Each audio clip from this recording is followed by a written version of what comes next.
What is a homemaker?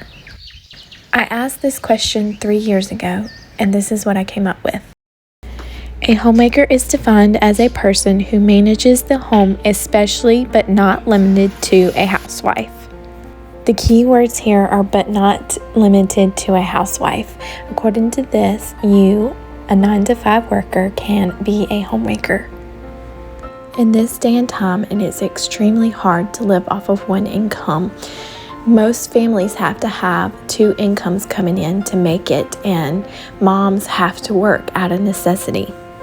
If you currently have a career or work in a 9-to-5 job and you desire deep down in your heart to be a homemaker as well, you can do that. You can, this day and time, there's so many things you can do to manage your home to make it more cozy. And I know the trad wife is in style now to be more of a traditional wife, to make bread and have chickens, to gather eggs, and to have sort of a little homestead in your backyard.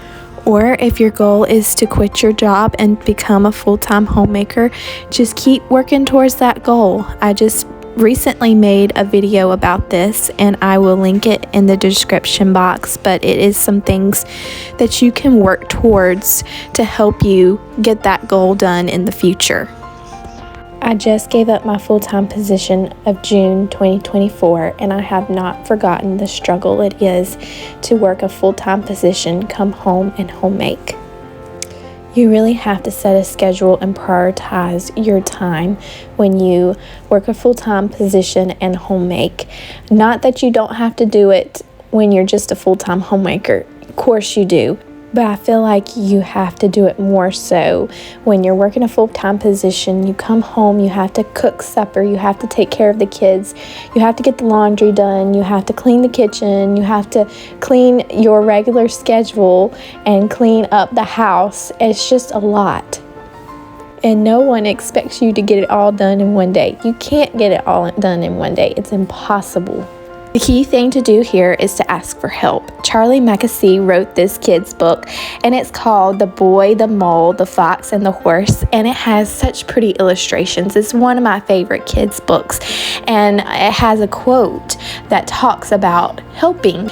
It reads, "Asking for help isn't giving up," said the horse. "It's refusing to give up." I like how he says asking for help is refusing to give up. I will forever choose an iced coffee no matter what temperature it is.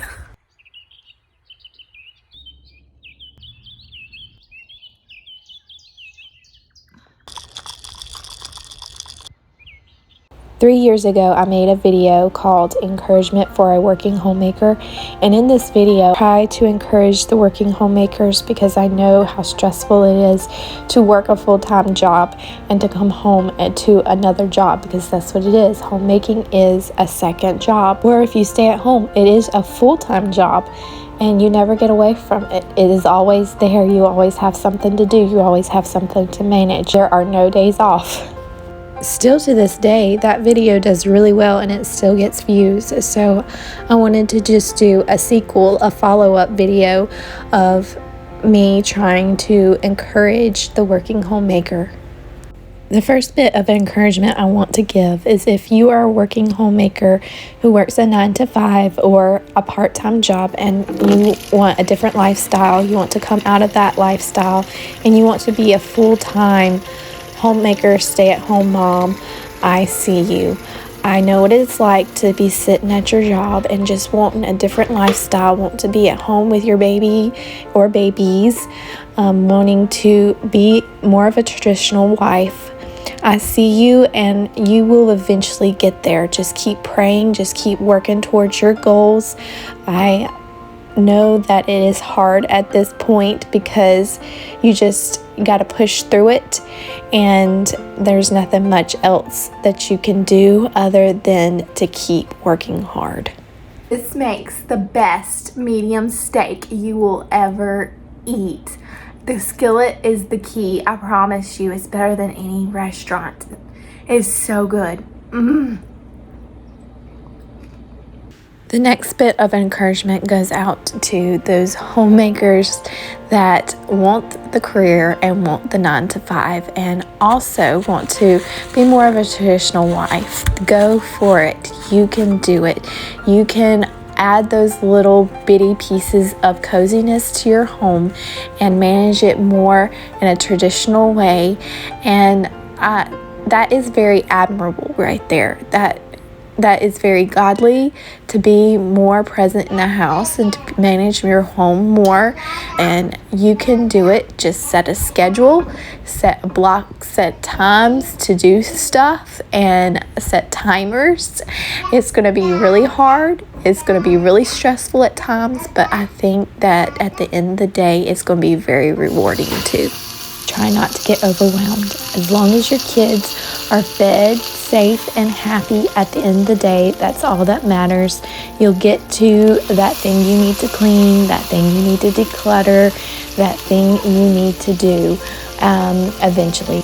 Don't feel bad if you don't get it done in your own timeline. I have a list of things that I need to get done that I eventually need to get to, and I'm a full-time homemaker. So like I always said, there's always something to manage. Even if you work, there's always something to manage, even if you don't work. The last bit of advice I want to give to you today is to take a good nap. And what I mean by this is, if you're coming home from work and you're just exhausted, you can take a nap before you have to transition into being a homemaker. You can take a 45-minute to an hour nap, and it will refresh you and you will feel much better, and then you can start your cooking and cleaning. I know this isn't possible for some people because they have little kids, but when you come home and just rest for 45 minutes to an hour then, and instead of taking a nap, or you can just drink caffeinated drinks, that helps too. So just do those little things to refresh your body and to get energized for your next job. My iron has been incredibly low lately, so I have been eating steaks every once in a while and eating spinach and stuff. I'd rather eat iron in my diet than actually take it through a pill because it makes me so nauseous. So that is what I'm doing today. I'm fixing a steak, and the way I fix it is so good. It's better than any kind of restaurant. And even if you get sirloin steaks right now, it's cheaper than actually going out to eat and eating at a restaurant. So that's what Brent and I do. We get sirloin steaks, and it's not as fatty of a steak. It has less fat in it, and he's not too big on fat, so it's perfect for us. And then I'm plating it with rice, and then I fix some potatoes and spinach. I want to thank you for hanging out with me today, and I hope you enjoyed this video. I will see you on the next one.